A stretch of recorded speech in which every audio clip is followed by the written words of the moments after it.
Bueno, muy bien. Estamos trabajando el contexto cronológico de la Biblia. Recuerden, estamos trabajando lo que es diacronía y sincronía. Dijimos que diacronía significaba a través del tiempo, es decir, qué está pasando en Israel en el 2000, 1500, 1500, etcétera. Y sincronía, estamos intentando mirar por lo menos los, digamos, los países, las culturas que dentro de lo posible tienen más influencia en Israel en esos momentos. Eso es la sincronía, ver a Israel simultáneamente con otros pueblos. ¿Listo? Y habíamos hablado de la etapa primigenia o prehistoria o etapa primitiva. Y luego empezamos con los patriarcas. Recordemos que también estamos hablando de que esto es sencillamente un tema introductorio. No es que estemos agotando toda esta temática. Sencillamente estoy haciendo un tema introductorio con temas preliminares antes de ingresar al Antiguo Testamento como tal, libro por libro. ¿Ya? Entonces, antes de eso estamos viendo estos temas introductorios, o sea que esto es, digamos, estamos trabajando grosso modo toda esta parte. No se trata, digamos, de que esto es la materia que nosotros estamos viendo se llama Introducción al Antiguo Testamento. Si aquí estuviera dictando una materia que se llama Historia de Israel, aquí sería mucho más profundo todo, ¿ya? Pero no, lo que estoy haciendo acá es un pequeño abordamiento a este tema de la cronología para que tengamos un contexto general de lo que es el Antiguo Testamento y luego ver libro por libro de ese texto. ¿Listo? Eso es entonces lo que estamos haciendo.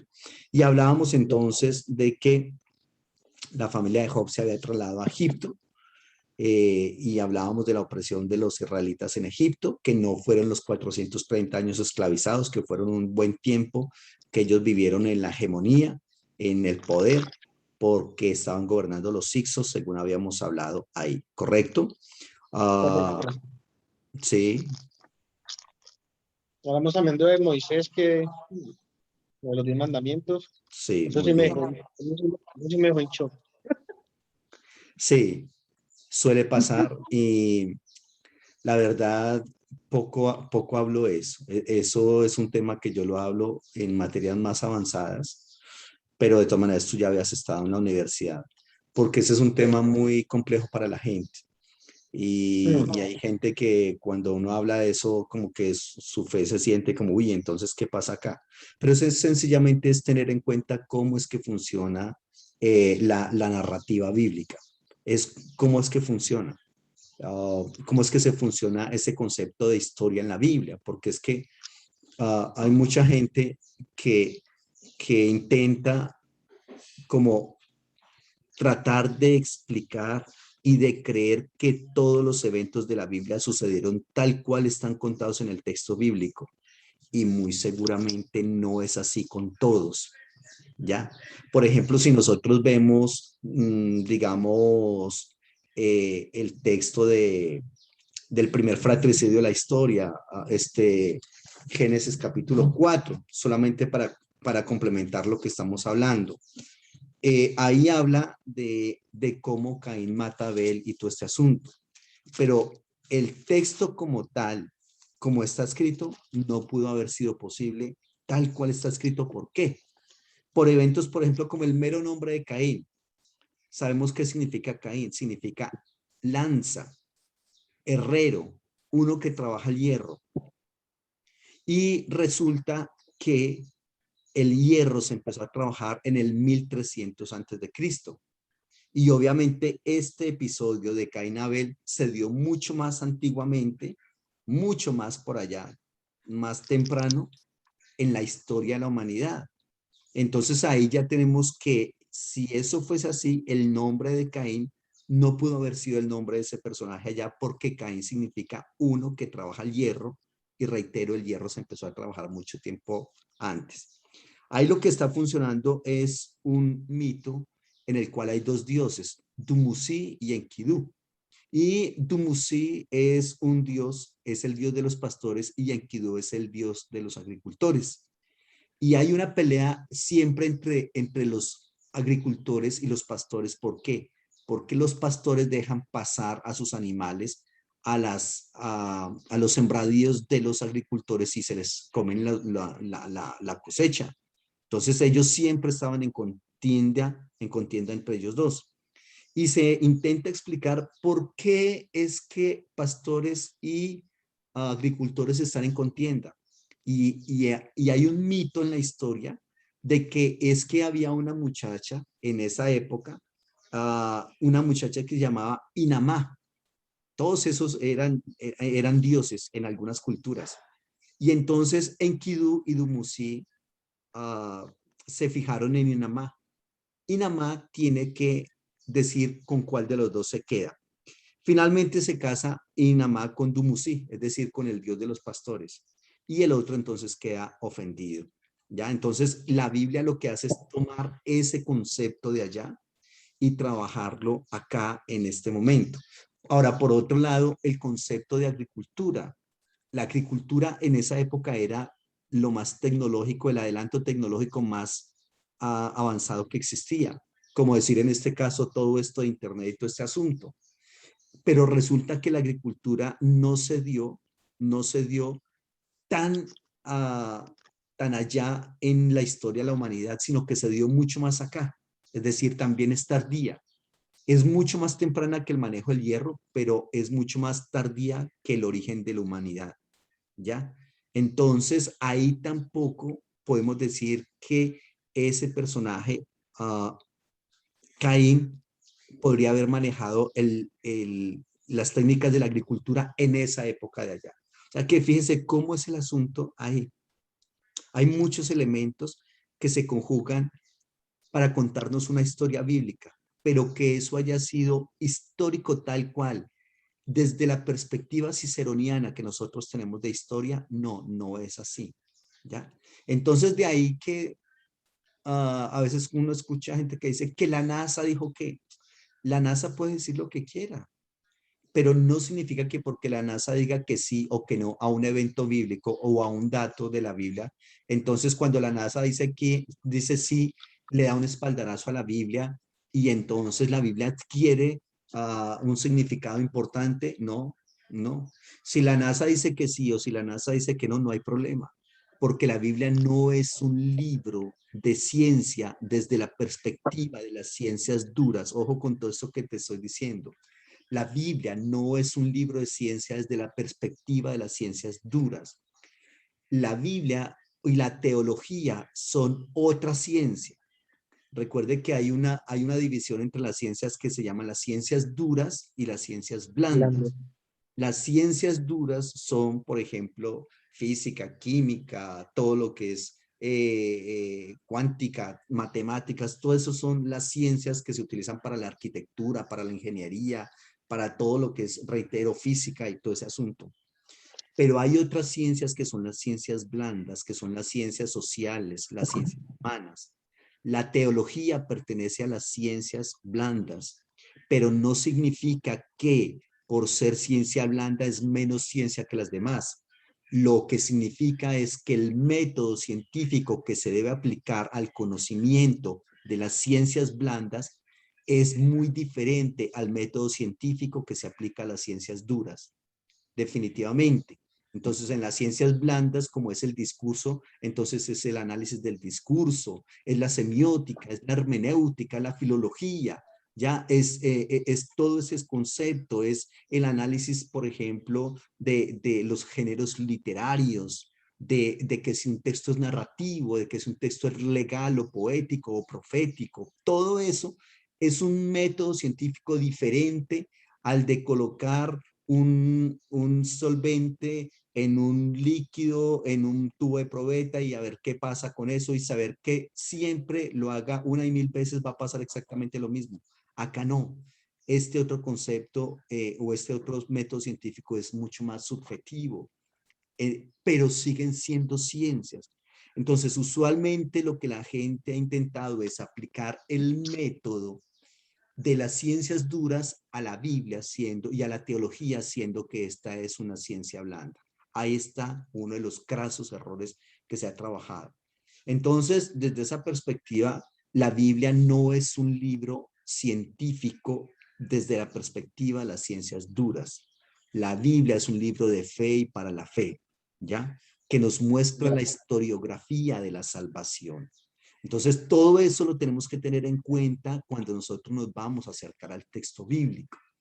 ¿Ya? Entonces, nosotros nos vamos a dar por enterados de que este libro, uno de los géneros literarios que tiene es, por ejemplo, la poética, la literatura poética.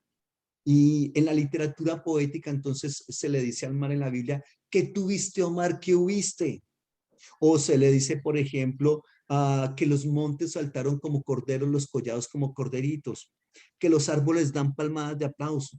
Y entonces una persona científica desde las ciencias duras no puede decir, les voy a demostrar que la ciencia, que la teología y la Biblia son falsas porque es que les voy a demostrar que los árboles no pueden aplaudir porque ABC, o que los collados no pueden saltar por, entonces, obviamente eso es un error craso. Y así como esto que te digo es tan lógico, ¿cierto? Así también es igual de lógico pensar que la Biblia, si la NASA dice o si las ciencias duras dicen o no dicen, entonces va a adquirir significado y va a adquirir relevancia o por el otro lado se la van a quitar. No, no. Sencillamente podemos ver que pueden ser complementarias la ciencia y la fe definitivamente complementarias. Y que cuando se saca un dato, lo que nosotros llamamos científico del texto bíblico, tenemos que entender que también obedece a una época científica, pero desde hace 2000 o 3000 años atrás, o 4000 o 5000 años. Es decir, que es una época precientífica, más bien, ¿ya? Precientífica en el sentido de que no había un método para las ciencias duras. Entonces, allá cualquier cosa que se diga era con el conocimiento científico que se tenía de esa ocasión. Por ejemplo, en el texto bíblico se tiene, permítame, te comparto acá una pantalla. Recordemos que en el texto bíblico se tiene, por ejemplo, la idea de que anteriormente el mundo, el universo, era lo que la Biblia llama la famosa raquía. Aquí estás viendo una pantalla blanca, ¿sí? Sí. Acá tenemos entonces lo que en la Biblia se llama la raquía, que es la expansión de los cielos. Acá tenemos entonces unas columnas y acá entonces estaba una cantidad de agua, agua por todo lado, agua. Y la Biblia llama a esto, a la expansión de los cielos, ya la llama la famosa raquía.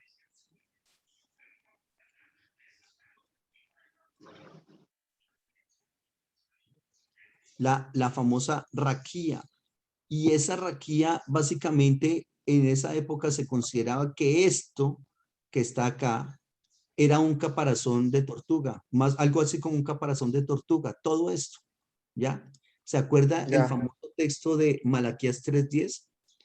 Dice, traigan todos los diezmos a la alfolí, y haya alimento en mi casa. Dice, o si no, abriré las ventanas de los cielos y derramaré bendición hasta que sobreabunde. ¿Por qué habla de las ventanas de los cielos? ¿El cielo tiene ventanitas? No, nosotros sabemos en este momento que no.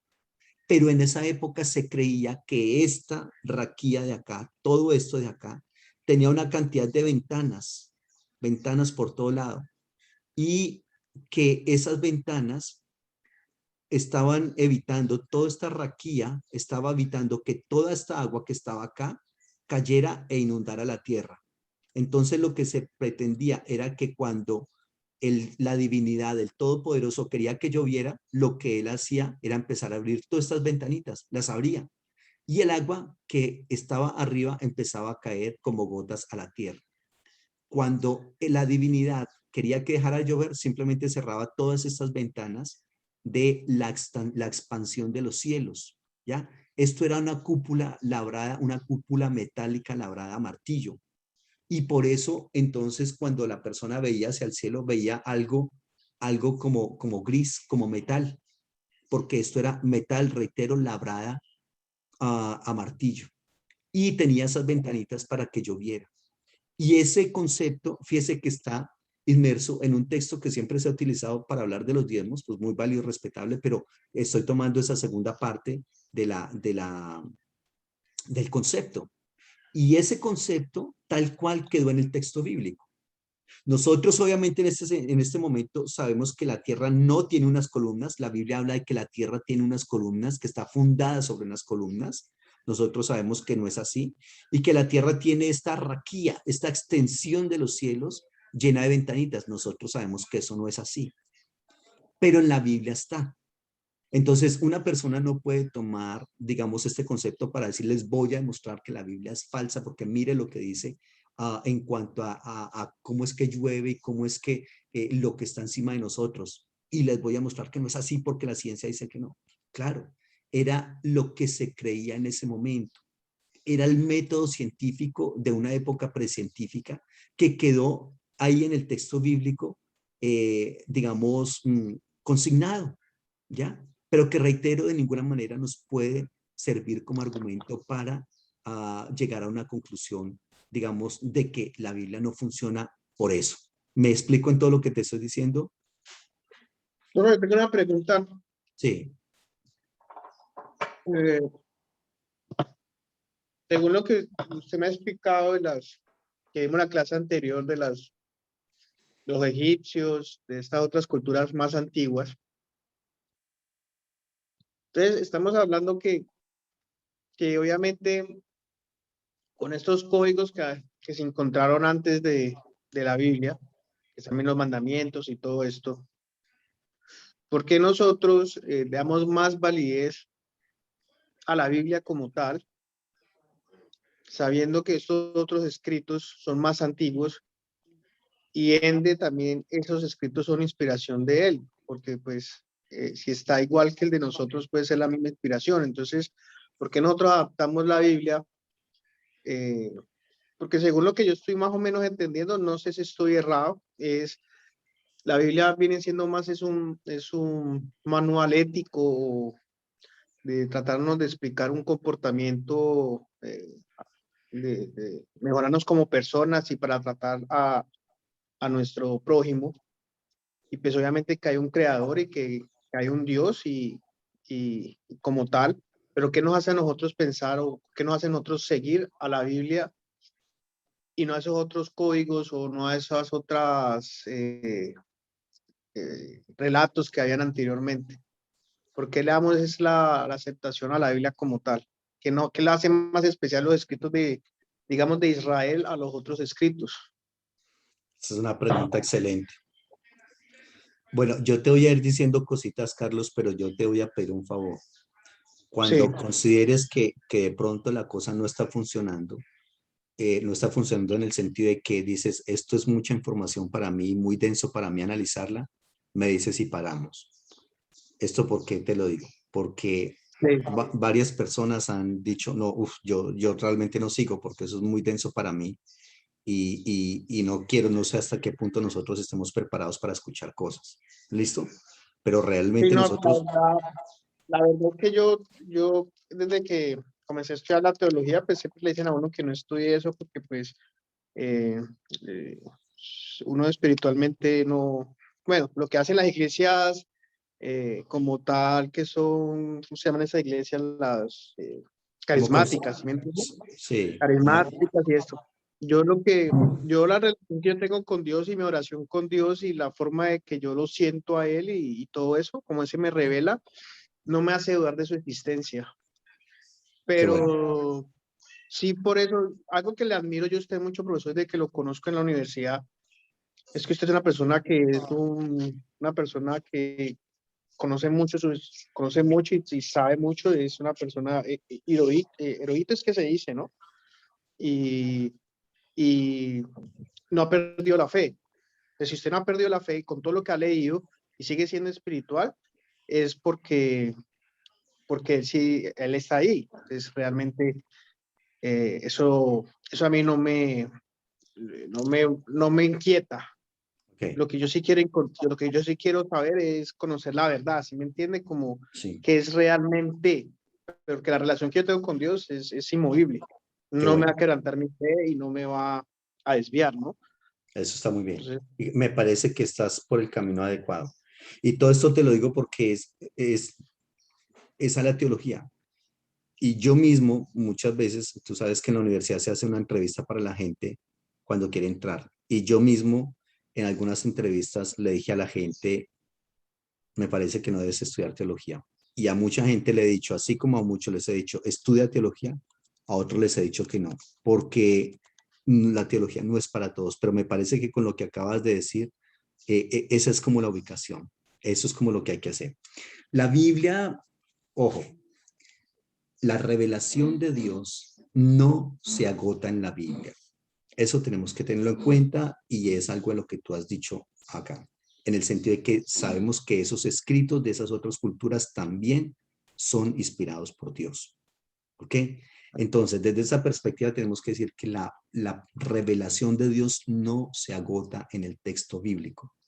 La Biblia es, digamos, parte de la revelación de Dios. Es que pensar de por Dios que Dios se va a agotar en un libro, por muy espectacular que sea, yo estoy enamorado de este texto y estoy claro, seguro que la solución para los problemas más álgidos de la humanidad está acá, para todos los problemas, en una financiero. Biblia bien interpretada, bien interpretada. Pero de ahí a decirle que la revelación de Dios al ser humano o que el pensamiento divino se agota en este libro, no, no porque la Claro, Biblia es un libro, una obra teándrica, ojo, teándrica. El concepto de teándrico tiene que ver con que no sé si tenga la posibilidad de buscar teándrico ahí o si te sales de, porque tú estás en celular ahí, ¿sí? sí, ahí me salgo, teántrico. Yo igual la Teándrico. busco, Teándrico teántrico. es un concepto que se utiliza para definir algo que es a la vez divino y a la vez humano. La Biblia es una obra teándrica, es decir, contiene palabras de Dios y mensaje divino, pero también contiene palabras y mensaje de seres humanos. Y esos dos conceptos se fusionan para crear lo que nosotros conocemos como texto bíblico. Eso tenemos que tenerlo en cuenta. Entonces, desde esa perspectiva tenemos que decir, claro, Dios ha estado comunicándose con el ser humano. ¿Por qué nosotros, digamos que valoramos más este escrito que los otros? Por varias razones. Uno, porque digamos que esto es la compilación de muchísimas cosas y muchísimas culturas que había en la antigüedad. Es decir, si nosotros no tuviésemos esto, sino que tuviésemos los escritos de esas otras culturas, entonces tendríamos que empezar a mirar a los escritos de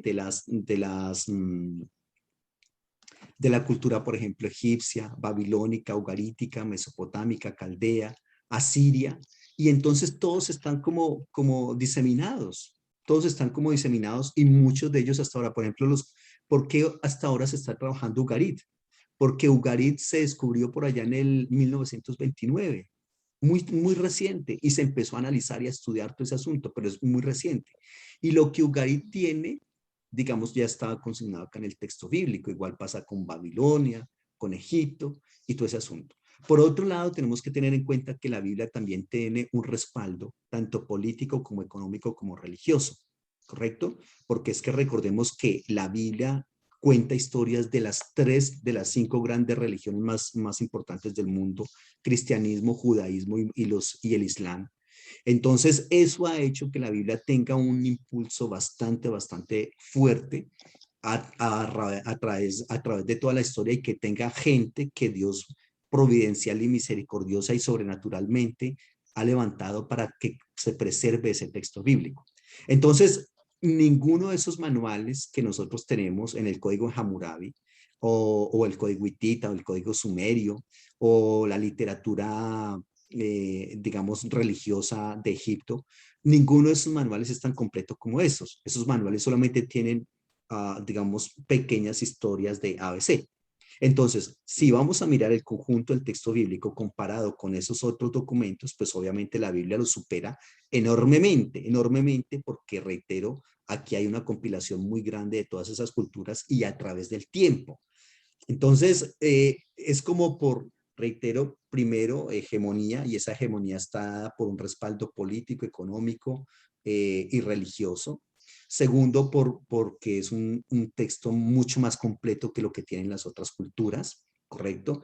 Tercero, porque se consideró palabra de Dios en todo su concepto, en toda su extensión.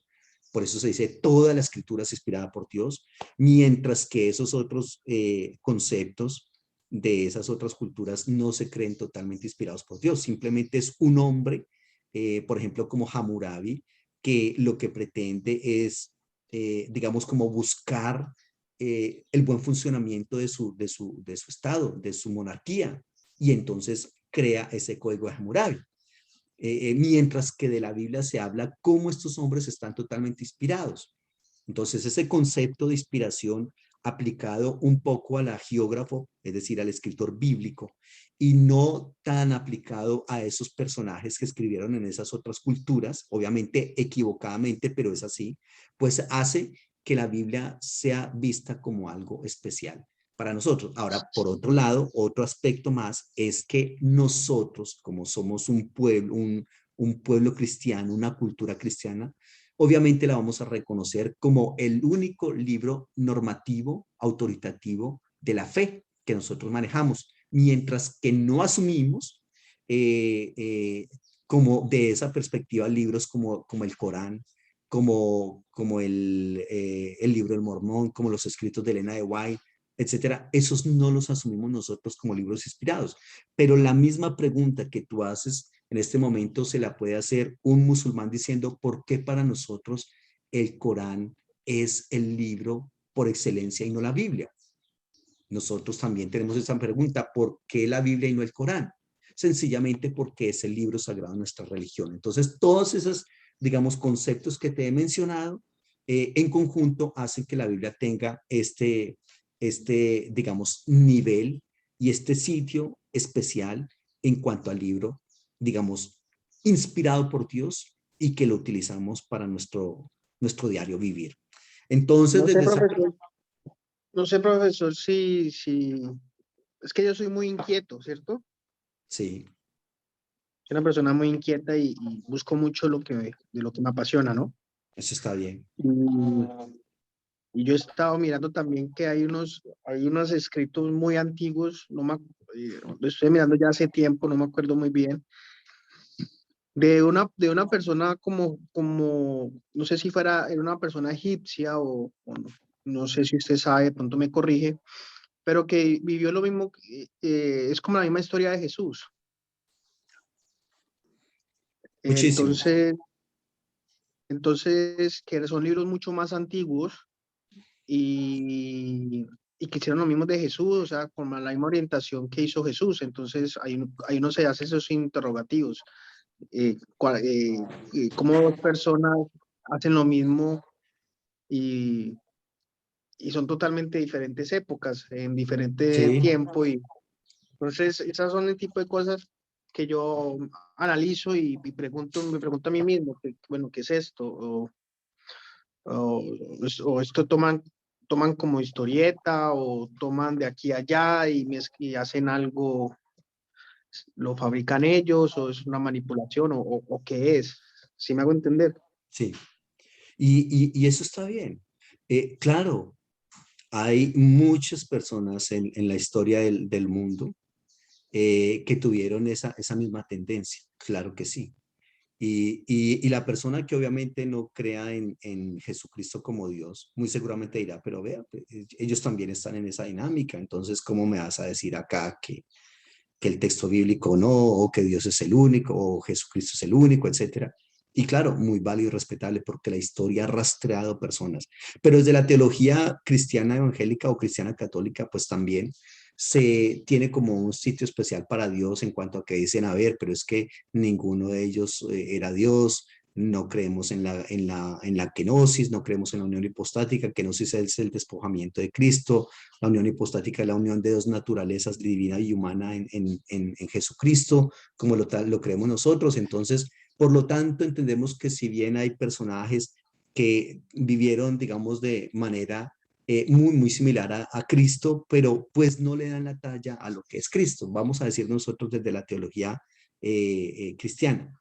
Pero tenemos Ya. que reconocer que sí, y que afortunadamente esos personajes existieron y vivieron, y que tenemos que entender que esos personajes con sus vidas le dan gloria a Dios, porque se constituyen en referentes, en prototipos, en arquetipos de cómo debe funcionar, de cómo debe ser el ser humano, de cuál debe ser su comportamiento.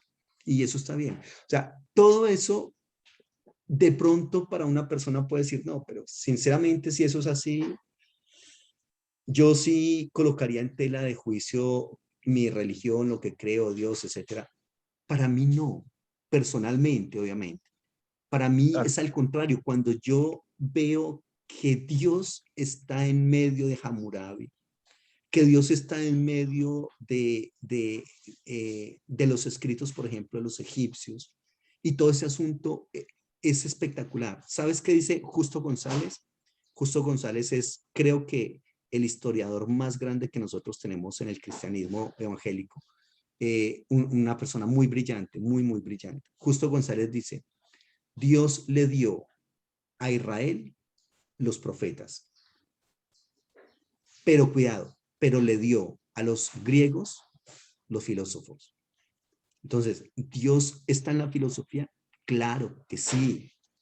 ¿Dios está en la ciencia? Claro que sí. Dios está trabajando con todos estos personajes.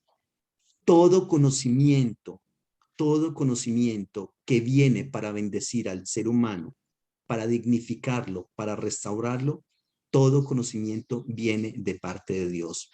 Sea conocimiento en el área psicológica, médica, legal, científica, todo conocimiento. Y esa persona que Dios le ha dado la oportunidad de hacer un invento, esa persona está siendo guiada por Dios en ese caso. y, Ah, y es bastante curioso. Alguien diría, a ver, o sea que usted me está diciendo que una persona que el que se inventa el internet, el que se inventa estos computadores, los celulares, esa persona está siendo un siervo de Dios para eso que está haciendo. Dios lo está usando para eso. ¿Ya? Está siendo un emisario divino. Toda persona, por ejemplo, que se sienta, uno de los que más ha escrito sobre ética en español, se llama Marciano Vidal. Ese señor tiene unos tomos de ética que son una cosa monstruosa, es impresionante. Ese señor, con esas escuelas de ética que está proponiendo a través de toda su investigación que está siendo un siervo de Dios, está siendo un profeta de Dios. Una persona que saca leyes, ojo, leyes justas, que busquen dignificar el ser humano y buscan la igualdad entre los seres humanos, esa persona está siendo un profeta de Dios. Y alguien diría, perdón, pero si ni siquiera va a la iglesia, si yo lo escuché hablar y esa persona, no, incluso lo escuché hablar de adoración a otros dioses, lo que él está haciendo con otras áreas de su vida, ya es decisión de él y tiene que darle cuenta a Dios. Pero en eso que él está haciendo un aporte a la humanidad para que sea una humanidad mucho más justa, equitativa, reconocedora de su creador, esa persona ahí en ese aspecto está siendo un instrumento de Dios. Exactamente como le pasa a un pastor, que en un momento dado un pastor en cosas que hace bien está siendo un instrumento de Dios. En cosas que hace que no estén tan bien, no podemos decir que es un instrumento de Dios, está siendo un obstáculo, ¿ya? Pero claro. nosotros tenemos que aprender a decantar todos esos aspectos. Por ejemplo, yo muchas veces en la universidad he dicho, para mí una persona, por ejemplo, los líderes sociales, que si bien tú estás en Australia, pero me imagino que sigue las noticias de Colombia hasta cierto punto, y te das cuenta cómo en Colombia matan líderes sociales todas las semanas. Acaban de matar la semana pasada, antepasada, un médico en Florencia, un médico cirujano, y el hombre era un ambientalista y estaba lidiando para evitar que hicieran un complejo hotelero en uno de esos lugares allá, y por eso lo mataron. Wow. esa persona en ese segmento del conocimiento y de la igualdad y de la protección del medio ambiente está siendo un instrumento de Dios, está siendo un profeta de Dios.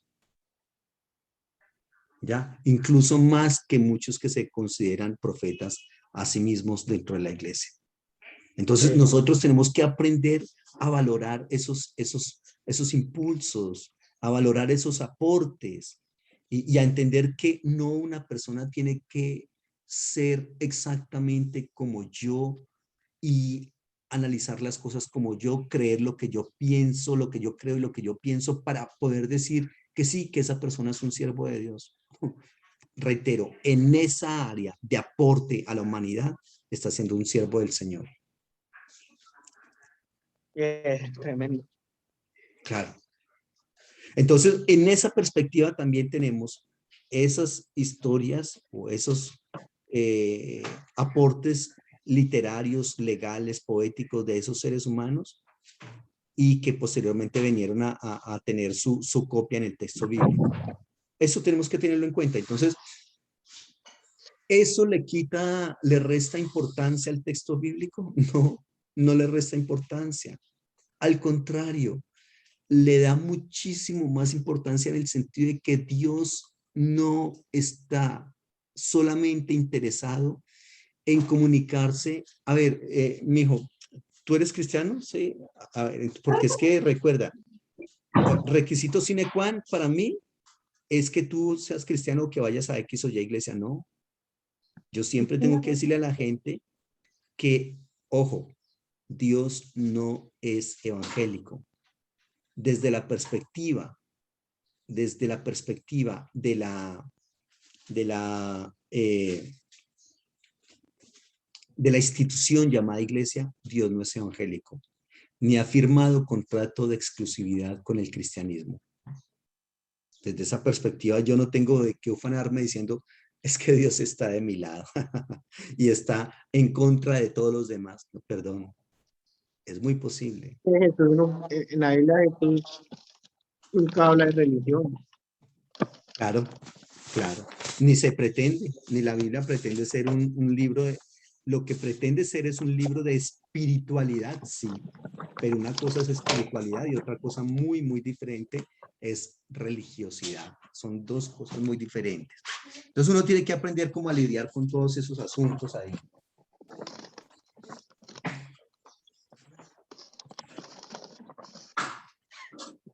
Que el Señor nos guíe para que nosotros podamos como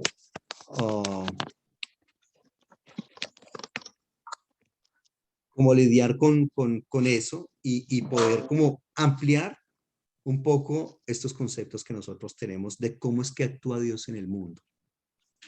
Por ejemplo, una persona puede ser borracho, puede ser mujeriego, puede ser lo que sea. Digamos que es una persona, un cirujano de cabeza. Pero cuando esa persona ejerce su profesión, salva la vida de otra persona o le hace una cirugía para lograr que esa persona tenga una dignidad de vida o una calidad de vida mejor que la que traía hasta el momento, ahí esa persona está siendo un instrumento de Dios. Hasta un ateo Sí, haciendo la claro. cirugía, un instrumento. Está siendo un instrumento de Dios. De pronto, incluso, aunque él diga que Dios ni que nada, yo fui el que estudié, yo me pagué mis estudios y es mi conocimiento que eso, o sea, él puede decir lo que quiera, pero eso no quita de que Dios está actuando a través de él en ese momento. Así es. Entonces son conceptos que uno tiene que tener en cuenta y ampliar esos conceptos ahí, ¿listo? Bueno, muy bien. Entonces nosotros tenemos esa situación ahí. Y ahí están entonces precisamente esos conceptos que nosotros hablábamos de Moisés y las leyes y todo ese asunto, que reitero, no le quita, sino que al contrario le coloca muchísimo más entusiasmo y muchísimo más profundidad y extensión al actuar de Dios en la historia del ser humano. ¿Listo? Muy bien. Entonces, estábamos hablando de que en la época del Éxodo, los personajes, digamos, más reconocidos son Moisés, Aarón, el hermano de Moisés, María, la hermana de Moisés, Coré. Ahí está el famoso Coré. ¿Recuerdas tú el Coré, el que se rebela contra Moisés? Y que la Biblia habla de que entonces la tierra se abrió y se los tragó a él y a su familia vivos, que descendieron vivos al Seol. La verdad es que no fue tan así, porque nosotros vemos en los salmos de los hijos de Coré. Entonces, al parecer hubo algunos que no descendieron vivos al Seol y que aprendieron la lección. Y luego los vemos como salmistas en el templo, componiendo salmos y todo. Esos son los famosos hijos de Coré. Y luego está Balaán. Recordemos quién era Balaán. Balaán era un profeta, pero también era un brujo que estaba en el mismo nivel espiritual de Moisés y que es convocado por Balaj para que maldiga al pueblo de Israel. Y en esa misión que Balaam va a cumplir, conoce al Dios de Israel y termina entonces bendiciendo al pueblo de Israel. ¿Listo? En cuanto a la historia profana, en esa época del Éxodo está en Egipto hay un imperio nuevo y unas dinastías nuevas, pero esas dinastías y ese imperio jamás lidió o jamás pudo volver a sobresalir. Egipto a partir del Éxodo quedó destruido, aunque ellos, toda la historia, le hicieron creer a Israel que ellos podían ayudarles, que ellos podían, digamos, tenderles una mano en contra de los enemigos de Israel. Eso era falso, no fue así.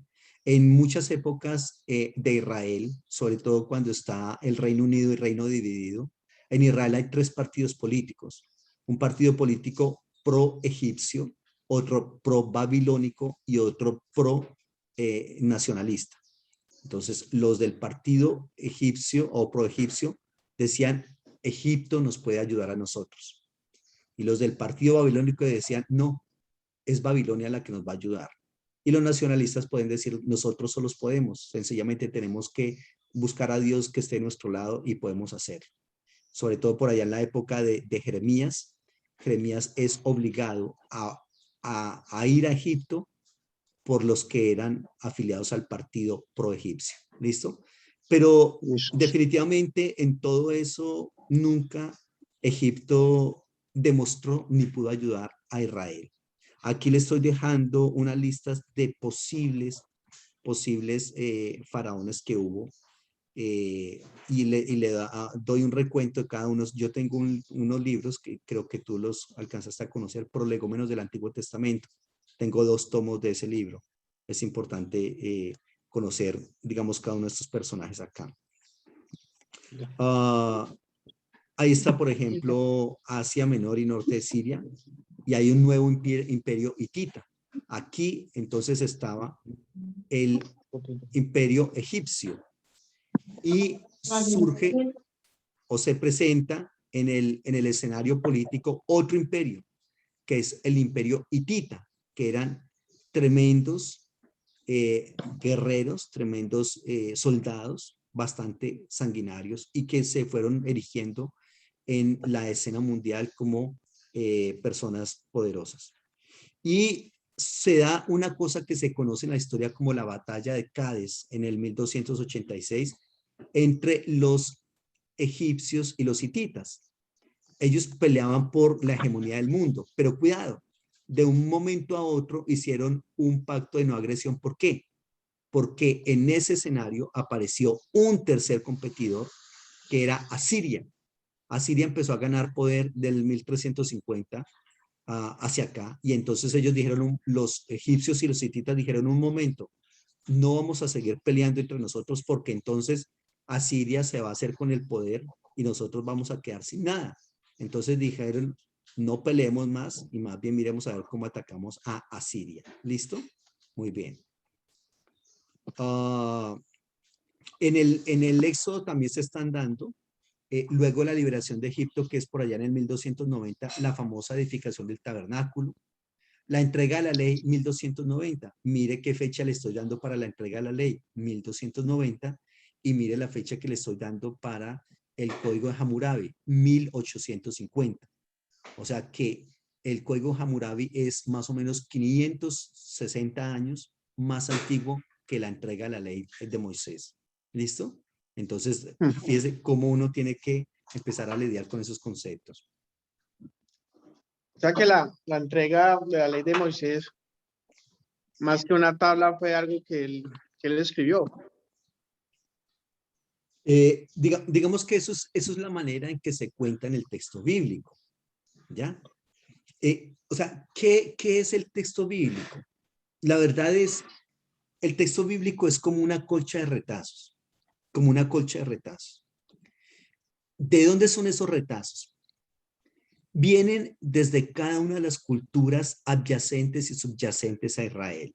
Entonces se toma de acá, se toma de acá, de acá, de acá, y también vienen desde lo que nosotros conocemos como los diferentes estadios teológicos de Israel y los diferentes lugares de Israel.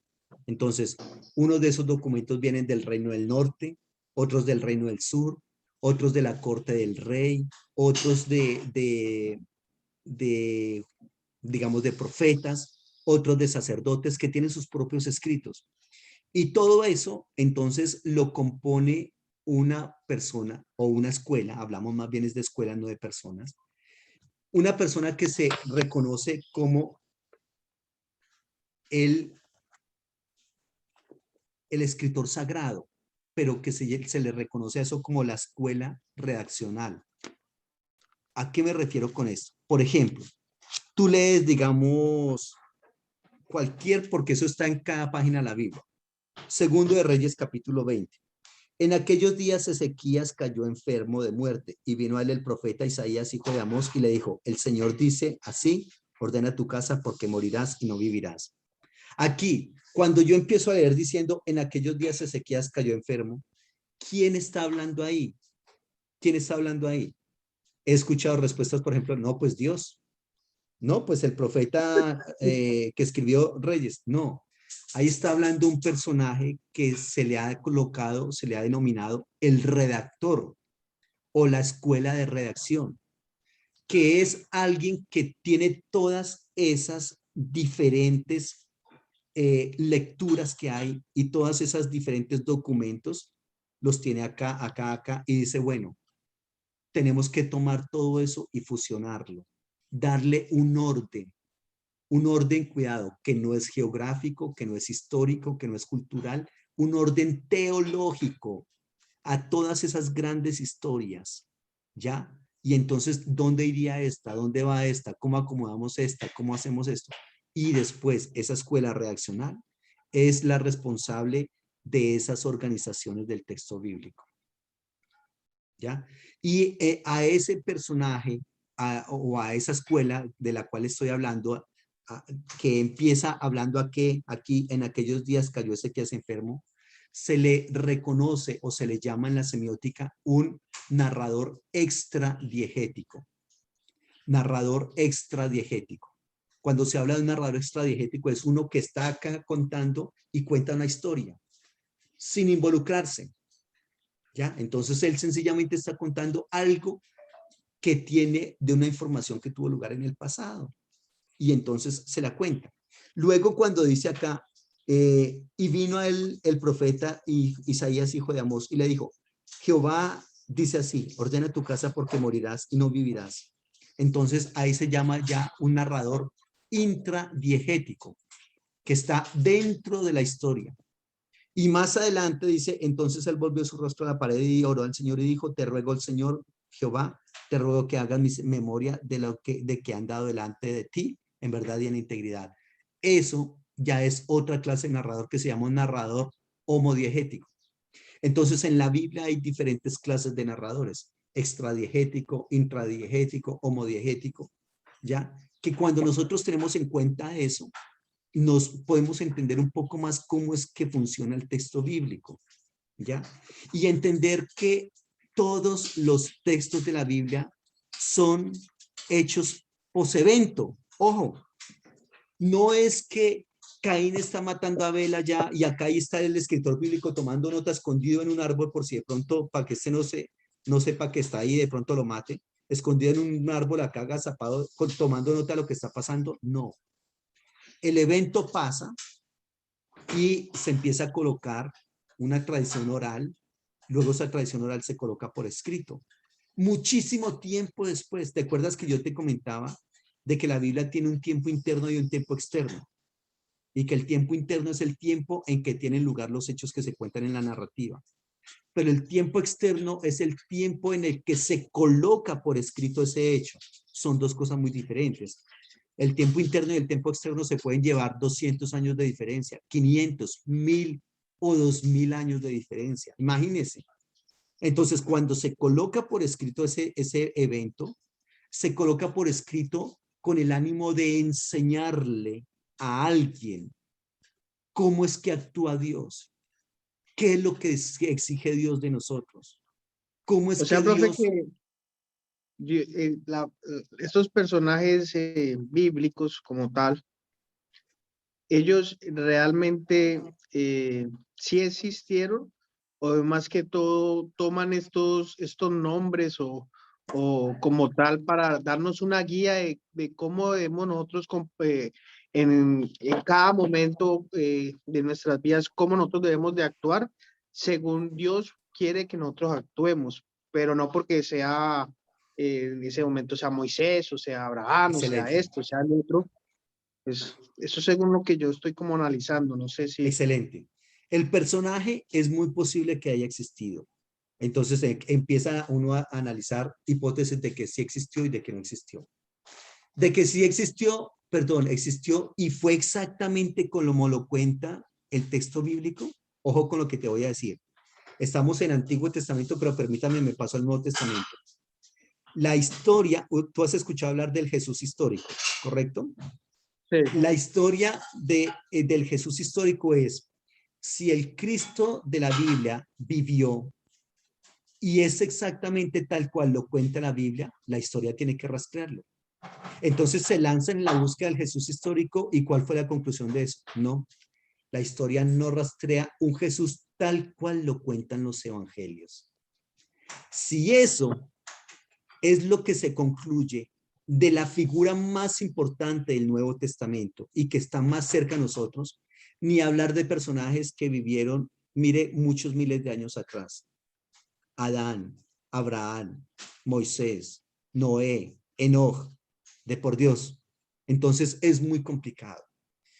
¿La historia sucedió o no sucedió tal cual como lo cuenta el texto bíblico? Reitero, es posible que sí, es posible que no. ¿Los personajes existieron? Es posible que sí, es posible que no, con las características que nos cuenta el texto bíblico. ¿Qué es lo que se pretende acá? Lo que tú dices.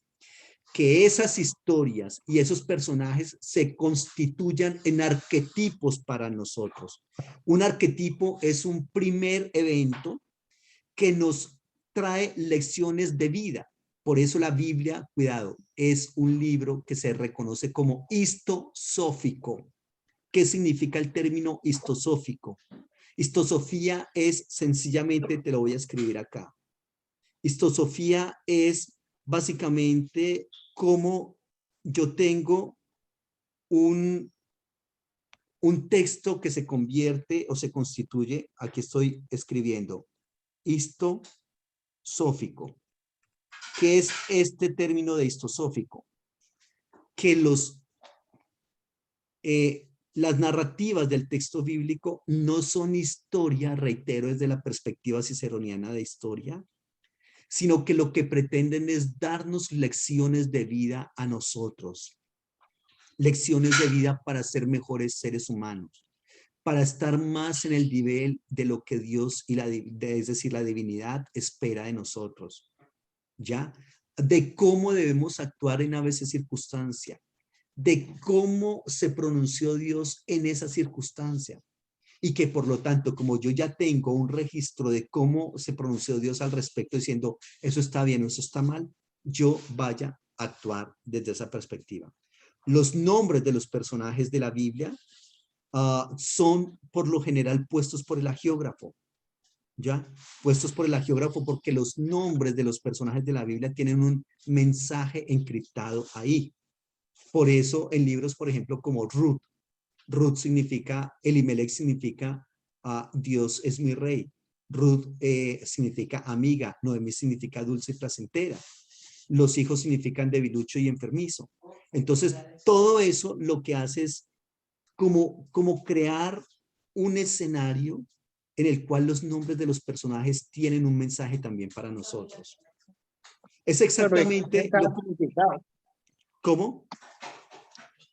Cada nombre, cuando usted lo traduce, tiene un significado más que todo divino. Entonces, esos significados puede ser una persona o puede ser lo que el momento, lo que quería decir Dios como tal. Excelente, excelente. Entonces, el significado de los nombres es un mensaje teológico encriptado. Entonces, de tal manera de que cómo va a actuar el personaje en el relato del cual está formando parte y así se le coloca el nombre. Por eso Malón y Kelión mueren temprano en el relato, porque son debilucho y enfermizo. ¿Qué más esperaba? No vayamos a pensar que los papás se asoman a la cunita del chino y dicen, oiga, este chino tiene como cara de enfermo y el otro como cara de débil, pues coloquémosle debilucho y enfermizo, ¿no? ¿Quién le va a colocar ese nombre al personaje? Es el Claro. agiógrafo el que le coloca el nombre, o por ejemplo como Jacob. Este chino tiene como cara de tramposo, coloquémosle Jacob, que significa tramposo. No, es el agiógrafo el que le coloca el nombre para que nosotros entendamos cuál era el carácter de esa persona. Por eso también la Biblia dice, Nabal, disculpe, Abigail le dice a David, discúlpelo, es que él es Nabal, y tal cual es su nombre, así es él. Nabal significa estúpido, ignorante, infame, ¿ya?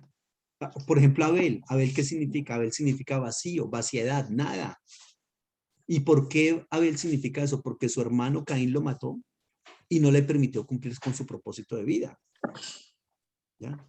Entonces, fíjese, todo eso funciona de esa manera para que nosotros tengamos un recuento y como un, reitero, como un arquetipo para saber cómo debemos actuar en a veces circunstancias. Tremendo. Sí, bastante interesante ese concepto. Sí, se ha ampliado muchas cosas.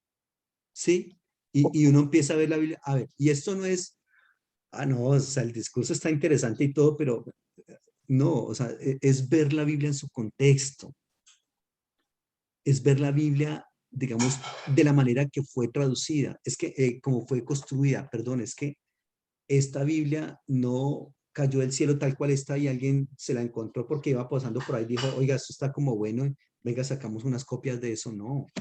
La Biblia, la confección de la Biblia tiene un proceso bastante fuerte, interesante, largo, complejo, que refleja también en otras perspectivas, refleja los intereses y las preferencias políticas, económicas, sociales de las personas que la escribieron. ¿Ya? Porque recordemos lo que te decía hace un momento. La Biblia es una obra teándrica. ¿Listo? Y en esa obra teándrica Dios le permite que ese ser humano refleje ahí en su texto las cosas que para él son importantes o las que no lo son tanto. Preguntas. No, no, todo muy más que claro. Ok.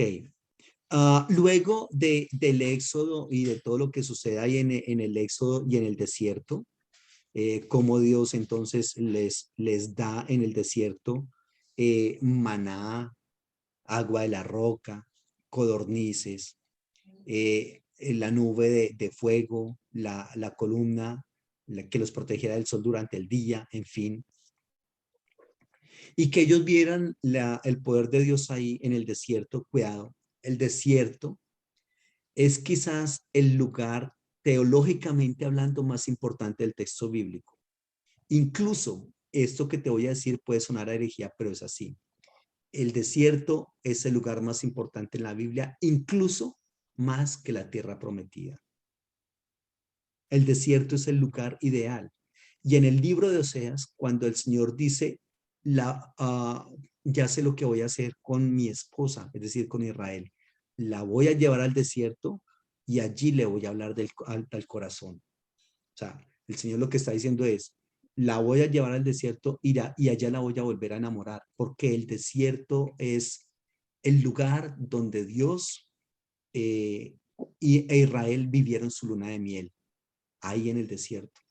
Y es bastante curioso porque dice, la llevaré al desierto y allí le hablaré al corazón. Y es curioso porque, lo digo porque, si a ver, si uno quisiera enamorar a una persona, no la va a llevar a un desierto, pero el Señor dice, allá es donde la voy a llevar, ¿ya? Porque es un lugar de total dependencia de Dios. Luego del desierto está lo que se conoce como la conquista de la tierra. Esta conquista va del 1250 al 1200 antes de Cristo. Es decir, duró más o menos como 50 años, redondeando la cifra. ¿Quiénes son los personajes importantes de este momento? Josué, Caleb, Caleb que significa perro, ojo, Caleb que significa perro, perro por la fiereza que mostraba para pelear con sus enemigos, ¿ya? Pero perro también está compuesto de dos palabras en el hebreo, Kol, que es todo, y Lev, corazón. Perro significa todo corazón, por la ternura y el amor que muestran estos animales. Raab, que significa ensancharse, abrirse. Imagínense, se acuerda que Raab era ramera. Y por el otro lado está Acán. Acán, que es el famoso Acán que se roba el manto babilónico, los lingotes de oro y todo este asunto. Eventos importantes de esta época de la conquista. Está la invasión de la tierra, ¿correcto? La dominación de la tierra y la división de la tierra. Pero todo esto, tanto invasión como dominación, como división de la tierra, no son lo que nosotros, digamos, conocemos o creemos o que nos han enseñado. La invasión de la tierra, usualmente cuando uno lee el libro de Josué, es que Josué hizo dos grandes campañas militares, la campaña de Gabaón al reino al sur y la campaña de Merón al norte, y ya, con dos campañas eso salió y mató a una cantidad de gente, a filo de espada, etcétera, etcétera, pero no fue tan así. La invasión de la tierra se dio más como se dan las invasiones, por ejemplo, tú has visto que hay muchos lugares, digamos, en Estados Unidos o en España, que han migrado tantos latinos que los nativos de ahí ya también empiezan a migrar más hacia arriba. Eso pasa, por ejemplo, en Miami, en Florida, donde hay muchísimos latinos y se habla mucho español y todo ese asunto, ¿ya? Entonces, los de Estados Unidos van migrando más hacia arriba. Eso también pasó allá en Canaán. Los, los que se conocen como los pueblos hebreos, cuidado con lo que te voy a decir, ojo, una cosa es hablar de los hebreos y otra cosa es hablar de los israelitas. Son dos cosas diferentes, que nosotros lo que hacemos es fusionar ambas. Pero hebreos, el concepto de hebreos es un concepto más desde la perspectiva de designación social, no designación étnica, no. No hay un grupo étnico que se llame los hebreos. Los hebreos son una gran complejidad de diferentes grupos étnicos entre los cuales se encuentra Israel. ¿Ya? Pero el término hebreos es una designación étnica. Hebreos significa los que cruzan la frontera, los que cruzan el río, ¿ya? Los que van habitando en otros lugares que no les corresponde. Y el término hebreos para los judíos, por ejemplo, los egipcios, es un término peyorativo. Por ejemplo, como nos llaman a nosotros los europeos. ¿Se acuerdan cómo nos dicen? Nos dicen los sudacas. Y sudacas es un término peyorativo. Sudacas significa tercermundistas, pobres, ignorantes, etcétera. O por ejemplo, cuando uno va a Estados Unidos y que para ellos todos somos mexicanos, ¿no? O sea, de ahí para abajo Sí. somos mexicanos. Entonces, hay que empezar a decirles que hay mexicanos chilenos, que hay mexicanos colombianos y mexicanos argentinos. porque para ellos todos somos mexicanos, pero ahí ya cuando se dice que somos mexicanos es una designación no étnica, sino social. Los latinoamericanos, los de ahí para abajo, los que tienen un estatus diferente a nosotros. Entonces, ese es el concepto. ¿Dónde está eso relacionado en el texto bíblico? En 1 Samuel 14, mire lo que dice 14:21. Los hebreos, ojo, los hebreos que desde tiempo antes habían estado con los filisteos y que desde los alrededores habían subido con ellos al campamento, se pusieron también del lado de los israelitas, ¿correcto? Que estaban con Saúl y con Jonatán. Mire que aquí en este texto, 1 Samuel 14:21, hace distinción entre hebreos e israelitas. Muchos, ojo, muchos de los hebreos, de los grupos hebreos que salieron de Egipto, no pasaron los 40 años en el desierto con Moisés. Muchos de esos grupos hebreos salieron de Israel, de Egipto, e ingresaron a la que se conoce como la tierra primitiva inmediatamente. Y esos hebreos son los que están acá en este texto del que estamos hablando, diciendo que ellos hace mucho tiempo estaban ahí. Otros, un grupo grueso, con Moisés, entonces salen y están los 40 años en el desierto. Pero son dos grupos diferentes. Eso tenemos que tenerlo en cuenta. ¿Ya? Entonces, esos grupos hebreos que no están con Moisés en el desierto los 40 años, simplemente ven que en el Éxodo, el imperio que los tiene subyugados ahí, que es el imperio egipcio, está destruido totalmente. Y ellos dicen, ¿qué hacemos? Muchos de esos que dicen, ¿qué hacemos? Dicen, vea, ya está saliendo unos, vámonos con ellos. Y son entonces aquellos personajes que salen con Israel. Recordemos que cuando Israel sale, no son los únicos que salen. Con ellos sale una cantidad de pueblo muy, muy grande, que la Biblia los menciona también. No por nombre, porque reitero, son muchos grupos étnicos, pero sí los menciona diciendo, por ejemplo, en Números 11:4, la gente extranjera que se mezcló con ellos se dejó llevar por el hambre y los hijos de Israel también volvieron a sus llantos diciendo, ¿quién nos diera a comer carne? Si ve, aquí entonces hace también distinción entre muchos que salen con Israel y entre esos sale Israel, pero no son los únicos que salen. Y ellos entonces son los que se rebelan, etcétera, etcétera. Y eso también está en Éxodo 12:38. Mire, del 37 en adelante, Éxodo 12:37, partieron los hijos de Israel de Ramesés hacia Sucot. Eran unos 600,000 hombres de a pie, sin contar los niños.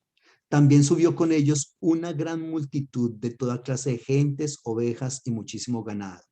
Entonces, pensar que en el desierto, después del éxodo, sale solamente el pueblo de Israel, no, no es así.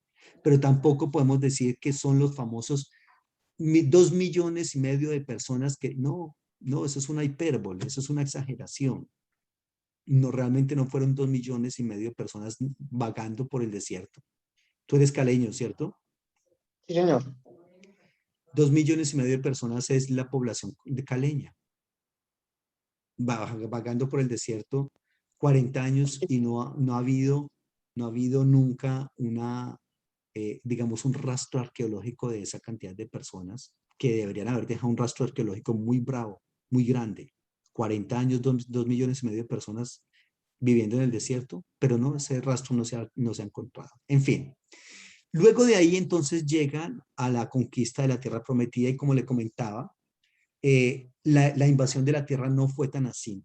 Y la dominación de la tierra y división de la tierra, esa división de la tierra se dio, fue en el mapa. Es decir, Josué con todos sus personajes, los descendientes de las tribus, se reúnen en un lugar, extienden el mapa y dicen, bueno, a usted le corresponde este lugar, a usted este, a usted este y a usted este.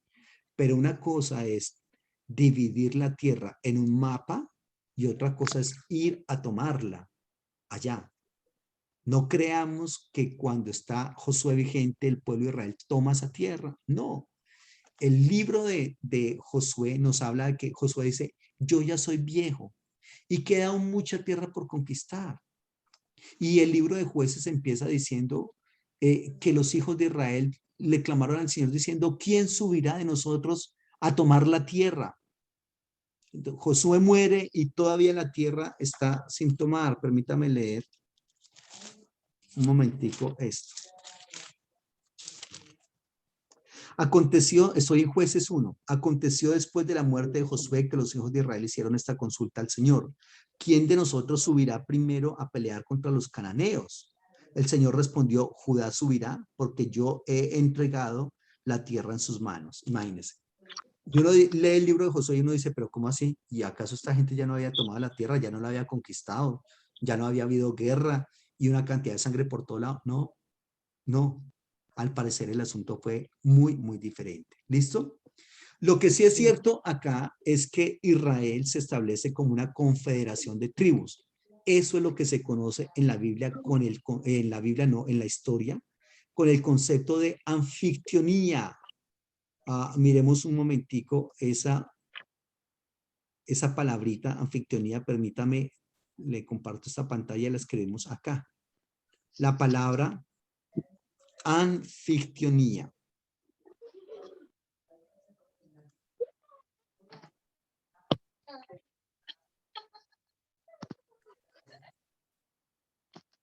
La palabra anfictionía.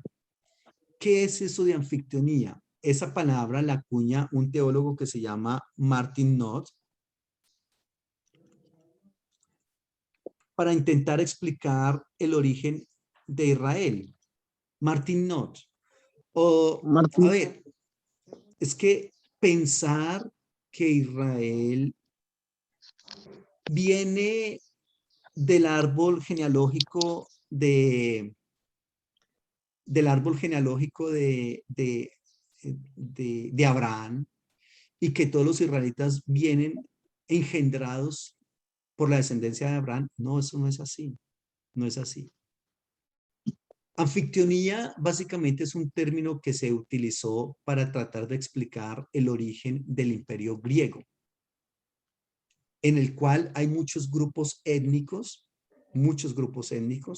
que se unen en confederaciones a partir de un templo, de un culto, de un dios y de cosas en comunes para ellos. Entonces ellos se unen, ¿correcto? Ellos se unen y forman entonces lo que es el imperio griego. Martin Knott toma este concepto de anfictionía para explicar el origen también del pueblo de Israel, diciéndonos, perdón, es que creer que Israel vienen todos como descendientes biológicamente hablando de Abraham. No, eso no es cierto, eso no es así. Son diferentes grupos étnicos que posteriormente se unen en torno a un Dios, el Dios Yahvé, el Dios de este nombre.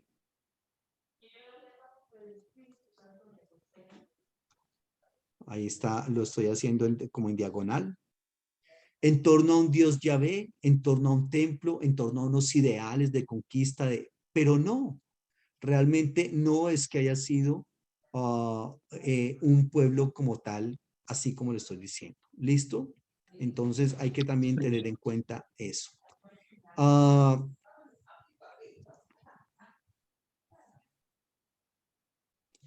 Y entonces el pueblo de Israel se establece como una confederación de tribus por allá hacia el 1200, 1050. En la historia profana podemos ver nosotros la famosa cultura micena, que la cultura micena está por allá entre el 1500 y 1200, es la verdadera cuna del imperio griego. Y entre esa cultura micena está la famosa ciudad de Troya, que sufre una caída en el 1200 antes de Cristo. ¿Listo? Y ahí entonces, reitero, entra en juego en el escenario mundial un pueblo muy importante que son los griegos.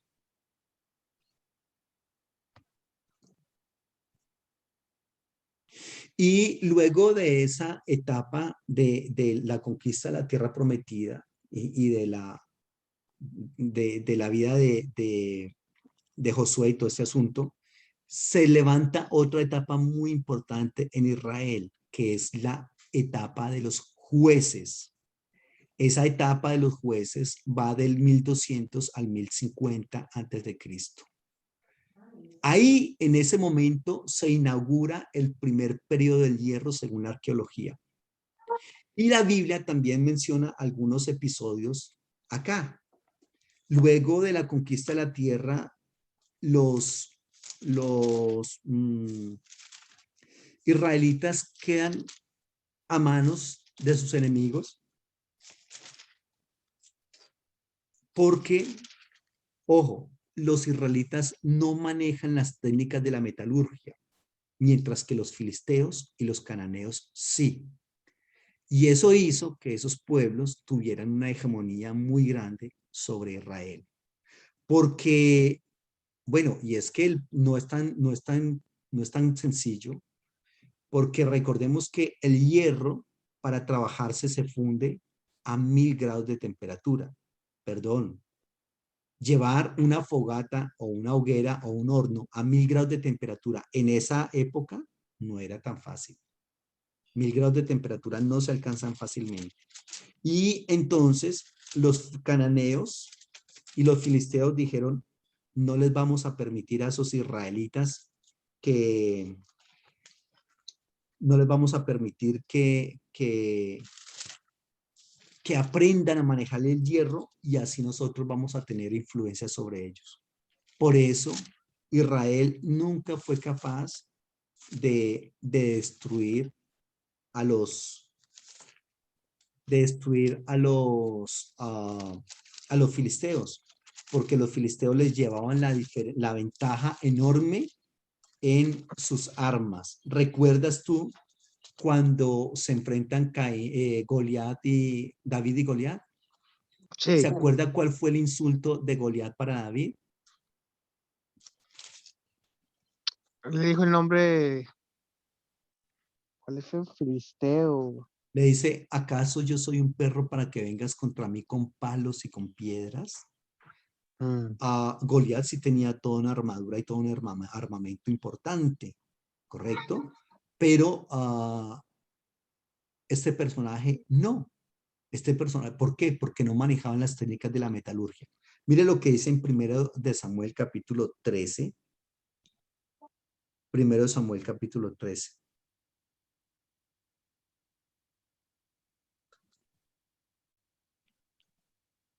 ¿Lo tienes a mano?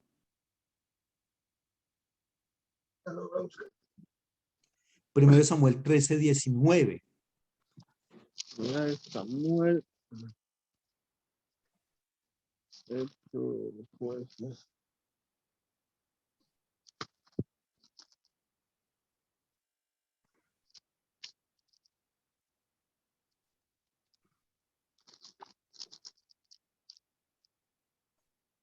A ver, ¿qué nos dice el 19 al 23? Perdió Samuel. Samuel.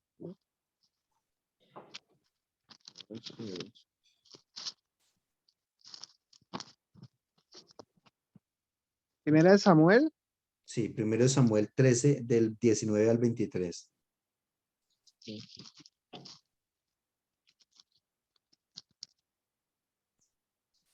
Y en toda la tierra de Israel no se hallaba herrero, porque los filisteos habían dicho para que los hebreos no hagan espada o lanza. Sí, sigue Por leyendo, lo por favor. cual todos los de Israel tenían que descender a los filisteos para afilar cada uno la reja de su arado y su asazón, su hacha o su hoz. Entonces, fíjese, aquí está contando lo que te estoy diciendo, ¿ya? Entonces, los filisteos, los cananeos que manejaban las técnicas de la metalurgia dijeron, no, no les vamos a permitir a esos israelitas que aprendan y nosotros así vamos a llevar la hegemonía. Y ahí está pasando. Muy bien, Ventaja. sí, una ventaja enorme. ¿Quiénes son los personajes importantes en esta época? Ahod, Baraj, Débora, Gedeón, Jefté, Sansón, Ruth, Noemí, Boz, ¿Ese Ana. Sansón también es mítico o es Ese Sansón es mítico. Ese Sansón tiene que, ¿te acuerdas tú las historias de, por ejemplo, de Hércules? Aquiles, de Hércules, de Aquiles, que son personajes, eh, son personajes que se cree que tenían participaban de cierta naturaleza divina y que por participar de esa naturaleza podían hacer obras o proezas y grandes portentos, ¿ya? Entonces, eso es lo que se pretende ahí. Y este personaje, entonces, también desde esa perspectiva es algo como mítico. Siempre hubo la idea de hombres que hicieron cosas que otros hombres no podían y que se constituyen en referentes y que por lo tanto esos personajes tenían, reitero, algo de divinidad, porque es que cómo se explica lo que ellos hacían, de qué otra manera. Entonces la Biblia también tiene su aporte en ese aspecto. La diferencia acá es que es el Espíritu de Dios, el Ruach HaKodesh, actuando en esos personajes. ¿Ya? Curiosamente, el libro de los jueces en el Antiguo Testamento es el libro de donde más se habla del actuar del Espíritu de Dios en el Antiguo Testamento. ¿Listo? Entonces ahí están esos personajes. Noemí, que es la del libro de Ruth, que ese libro de Ruth pertenece a la época de los jueces. Ruth, Noemí, Malón y Kelión, como te comentaba ahora más temprano. Y está, bueno, ya sabemos nosotros quién es Ana, Elí, ¿cierto? Elí es el sacerdote, Ana es esta mujer que oraba por su hijo. Eh, bueno, está Ruth y Noemí. Por otro lado, entonces están eh, Samuel? estos grandes jueces, ¿no? Muy bien. Mm. Y algunos eventos de esa época es muchas reformas militares de ellos. El matrimonio de Ruth, la moabita, que se casa con un señor que se llama Boaz, recordarán, todo eso pasó en la época de los jueces. La oración de una madre, es decir, Ana orando para que Dios le diera a su hijo y finalmente le dio a su hijo Samuel. La muerte de un sacerdote, el sacerdote es Elí, ¿se acuerdan? Que Mm. Elí ya era una persona bastante decrépita. Cuando recibe una mala noticia, se va hacia atrás en la silla en la cual estaba sentado y se esnucó. ¿Listo? Muy bien. Y en la historia profana está en Egipto la dinastía número 20. Eh, uno de los faraones principales de esa dinastía es Ramsés III. Pero hay otra vez decadencia egipcia, una decadencia asiria, y luego hay un breve resurgimiento de Asiria. Primero decaen, luego resurge en un momento por un señor que se llamó Tiglat-Pileser, que en la Biblia también hay un Tiglat-Pileser, pero parece que no es este, sino que es otro. Ahí en ese momento está la invasión de los filisteos a Israel. Israel, reitero, nunca pudo dominar a los filisteos. Los filisteos dominaron a Israel. Incluso en la actualidad es lo que se conoce como la famosa Franja de Gaza. Ahí en la cual Israel tampoco aún tiene el dominio sobre esa zona. En este momento, siglo XXI. Mucho menos allá. La tribu a la que le correspondió ese sitio fue la tribu de Dan. Y en esa tribu de Dan, ellos no pudieron tomar, la tribu de Dan no pudo tomar lo que se conoce como la Pentápolis Filistea y tuvieron que ir a morar en la parte norte del país, ¿ya? La Pentápolis Filistea eran las ciudades de Gaza, Ascalón, Ecrón, Asdod y Filistea precisamente. Y otros personajes entonces son Ahod, Barak, Débora, Gedeón, Jefté, Sansón. Bueno, y como le comento, los libros de este periodo son Jueces, el libro de Ruth y el libro de Primero Samuel, del capítulo 1 al capítulo 7, todo eso pertenece a esta época. ¿Listo? Hay que tener en cuenta, ¿cómo? Sí, no, libros perdidos. Hay que tener en cuenta de que los jueces, lo que se pretende es mostrar que cada juez tiene como su talón de Aquiles. Cada juez tiene su cosa ahí. Por ejemplo, Débora, una de las mejores jueces de Israel, pero era mujer. Jefté, hijo de una prostituta. Ahod, eh, Ahod era zurdo, curiosamente. Ahod era de la tribu de Benjamín. ¿Se acuerda qué significa Benjamín? Hijo de mi mano derecha. Pero a Ahod le sale zurdo. Eso es un gran insulto, es una gran ironía ahí en el texto. Sin embargo, porque en esa época y hasta hace muy poco también, la gente que escribe con la izquierda no eran muy bien vistos. Algunos incluso los consideraban como satánicos. Entonces, eso era una cosa bastante loca ahí. Y eso es lo que, Porque grosso modo, se da en la ellos, época de los porque ellos jueces. eran, porque ellos eran, porque pensaban eso de, yo sé, Esta es una excelente pregunta, porque en el libro de los jueces hay dos grandes fuerzas políticas que se están dando. Por una parte, ¿te acuerdas que te hablé del tiempo interno y el tiempo externo? sí. ¿Cuál es el tiempo externo del libro de los jueces? Es decir, ¿cuándo se coloca por escrito el libro de los jueces? ¿Sabes cuándo? En el exilio en Babilonia. En el exilio en Babilonia. O sea que cuando el pueblo de Israel está en Babilonia, ellos dicen, vamos a volver a nuestra tierra. Claro, tenemos que volver.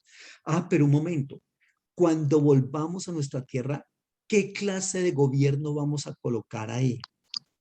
Entonces, por una parte está el gobierno anfictiónico, que es el gobierno de los jueces, y por otra parte está el gobierno monárquico. ¿Cuál de las dos clases de gobiernos vamos a colocar? Y hay una lucha entre dos poderes políticos en Babilonia, reitero, porque unos dicen, no, tenemos que colocar otra vez monarquía. Y los que están por el lado de los jueces dicen, no, señores, un momento, porque lo peor que le ha podido pasar a Israel fue la monarquía. Pero lo que sí fue muy bueno para Israel fue el gobierno de los jueces.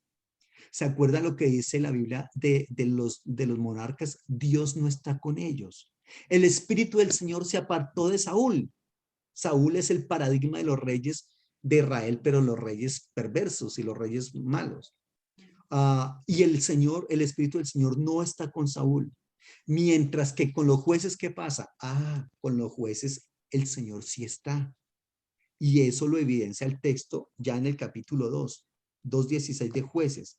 El Señor levantó jueces que los libraran de manos de quienes los despojaban, pero tampoco oyeron a sus jueces, sino que fueron tras dioses ajenos, a los cuales adoraron y se apartaron pronto del camino en que anduvieron sus padres, que obedecían los mandamientos del Señor. Ellos no lo hicieron así. Cuando el Señor le levantaba jueces, cuidado, el Señor estaba con el juez y los libraba de manos de los enemigos mientras vivía aquel juez, porque el Señor era movido a misericordia al oírlo gemir por causa de quienes los oprimían y afligían. Aquí hay algo muy importante. Hay dos poderes políticos. Uno que dice, el mejor gobierno es el monárquico. Otro es el que dice, el mejor gobierno es el anfictiónico. ¿Ya? Y con base en eso, entonces empiezan a hablar mal los unos de los otros. Los textos que hablan mal de los jueces son textos que están escritos desde los sectores poblacionales hegemónicos, monárquicos, poderosos. Mientras que los textos que hablan bien de los jueces y mal de los reyes son porque son textos que hablan desde la perspectiva de los alienados, desde la periferia, desde los que no tienen el poder. Y todo eso se evidencia en el texto del libro de Ruth.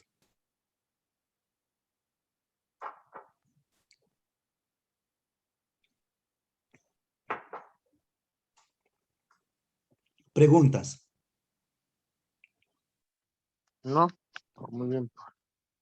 Entonces hay que tener en cuenta este aspecto acá, ¿ya?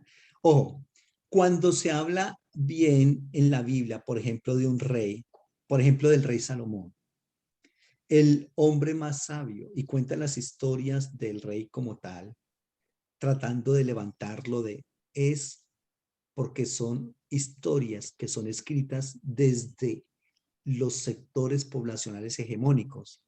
Es decir, por ejemplo, colocando en paralelo con nosotros, es como si dieran las noticias Caracol y RCN, que son unos noticieros que pertenecen a los centros de poder. Entonces, si pertenecen a los centros de poder, ¿cómo van a hablar del rey? Pues bien, pero la verdad es Claro. otra. La verdad es otra. Por eso nosotros vemos textos en los cuales dice, no, Salomón fue el hombre más sabio que ha existido en el universo. O sea, muy brillante, muy justo, etcétera. Pero otros textos van a decir, no, el tipo fue un abusivo. El tipo colocó un impuesto, fue el que colocó los impuestos más grandes en Israel. Y la gente ya estaba agotada de pagar impuestos. Eh, Esos textos que están escritos desde la perspectiva de los reyes no van a contar cómo Salomón terminó construyendo ídolos en el templo que él había hecho y cómo se adoraba a esos ídolos por parte de Salomón. Esos textos pertenecen a otras tradiciones, a otros documentos. ¿Listo? Listo. Ok. Y entonces vamos a otra época muy interesante que se llama la época del Reino Unido, pero esa época la vamos a trabajar la próxima clase. ¿Ok? Bueno, Profe, nosotros ya sí. estamos creo que en la clase 8 ya me toca otra vez volverla a cancelar, ¿no? Yo no, no recuerdo cuándo fue que cancelaste. Ahí cómo funcionamos nosotros acá. Cuando tú no puedes asistir, pues infortunadamente esa clase se pierde. Si yo no te puedo dar la clase por un evento mío, por ejemplo, como la Sí, clase que no te pude dar porque estaba viajando a Bogotá, esa clase yo te la repongo a ti, ¿ya? ya, Entonces, creo que fue una clase o cuántas. sí, señor. Una. Esa Creo que clase, fueron, sí, fue es una decir, perdimos como dos, una por el internet y otra por, oh sí, dos. Esas dos sí, clases señor. yo te las tengo que reponer a ti, ¿correcto? Ya, Cuando reitero, sea de parte de allá para acá, pues digamos, si yo yo estoy sí pierdo el esto, año, sí, sí, entonces es así. claro. O sea que yo no sé cuándo hiciste la consignación, pero no te preocupes. De todas maneras, yo te doy esas clases. Es decir, sí, tengo que reponerte esas dos clases, por lo tanto, tu consignación se correría una semana más. ¿Me explico? Ah, bueno, igual, déjeme saber cuándo me toca cancelarle para hacerle Ah, bueno, entonces la déjame mirar consignación. y yo te Que comento. usted, exacto, que usted lleve eso en cuenta porque yo mantengo tan embolatado que no es que usted me Bueno, recuerde. ok, perfecto. No hay inconveniente. ¿Listo? Entonces, Listo, el profe, Señor te muchas gracias. bendiga. Estamos en Amén. contacto y que esté muy bien. Muchísimos éxitos. Amén. Realmente.